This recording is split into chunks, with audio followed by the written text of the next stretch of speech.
É bastante importante fazer esse esclarecimento, até para que a população possa estar ciente, né, de como surgiu o projeto do Parque da Via Verde. Há mais de 15 anos, a Promotoria de Justiça do Meio Ambiente tem acompanhado com preocupação o crescimento dos aterros em áreas inundáveis, áreas sensíveis de Jaraguá do Sul, o que prejudica a questão da drenagem, da macrodrenagem dos rios, né? Porque a partir do momento em que existem áreas onde o rio, que são os leitos secundários dos rios, né? Onde o rio, quando enche, ele atinge essas áreas. A partir do momento em que essas áreas são ocupadas por aterros, o rio não pode mais ocupar essas áreas e ele acaba se espraiando para outros lugares, agravando o problema das inundações. Então, a partir do momento em que eu tenho grandes extensões de aterro em áreas inundáveis, eu agravo o problema das inundações na cidade, fazendo com que a água atinja locais onde antes não atingia. Então, há 15 anos atrás, a promotoria começou a acompanhar essa situação, principalmente aqui na Ilha da Figueira, e montou um grupo de trabalho para que a gente discutisse exatamente o mapeamento das áreas de inundação de Jaraguá do Sul e a regulamentação com a restrição do uso dessas áreas, especialmente para aterro. Então, é importante esclarecer que o primeiro projeto de construção da Via Verde, que não contemplava um parque, mas era simplesmente o binário com a outra rua da Ilha da Figueira, ele previa um aterro. O projeto previa que a via fosse construída acima do nível de inundação do rio Itapucu. E aí, tomando conhecimento disso, e por conta já da existência do grupo de trabalho que eu mantinha para discutir essas questões, eu, em reunião com o município, os técnicos, prefeito, esclareci essa situação. Disse que se a Via Verde fosse construída dessa forma, ela seria uma verdadeira represa de água de inundação e que agravaria o problema das cheias na cidade de Jaraguá do Sul.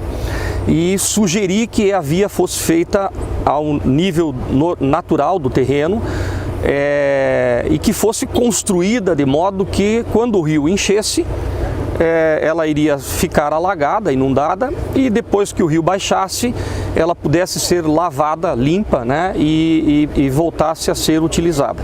E aí, paralelamente a isso, no grupo de trabalho que a gente mantinha, surgiu a ideia de fazer um parque linear na margem do rio, nas imediações da Via Verde, exatamente para diminuir a pressão imobiliária sobre essas áreas, abrir um espaço de lazer para a população e fazer obras, porque quando foi implantado o Parque da Via Verde, foi retirado muitos metros, milhares de metros cúbicos de material foram retirados daqui, de modo a baixar o terreno ainda mais, de modo a permitir que mais água de inundação se acumulasse aqui na área do Parque da Via Verde. Então, o real objetivo do Parque da Via Verde é diminuir o problema das inundações na cidade de Jaraguá do Sul, permitindo que mais água se acumule nessa região. Esse é o objetivo primário do Parque da Via Verde. O objetivo secundário é o lazer da população. Mas o Parque da Via Verde foi construído, projetado, idealizado de modo a receber água de enchente. Então, se for observado, todos os equipamentos públicos que existem aqui, desde mesas, banquetas, bancos, são todos de concreto, de modo que o rio encha, vai sujar tudo de lama, evidentemente, mas depois o município vem, efetua a limpeza e a população volta a utilizar. E o resultado desse trabalho, ele já se mostra. A Defesa Civil me apresentou, a meu pedido, alguns meses atrás, o levantamento dos índices pluviométricos dos últimos anos, e esse levantamento mostra que os acumulados de chuva de 2022 foram maiores do que dos anos anteriores, inclusive 2014, onde houve uma enchente enorme que atingiu o centro de Jaraguá do Sul, ficou tudo inundado, inclusive a parte central da cidade.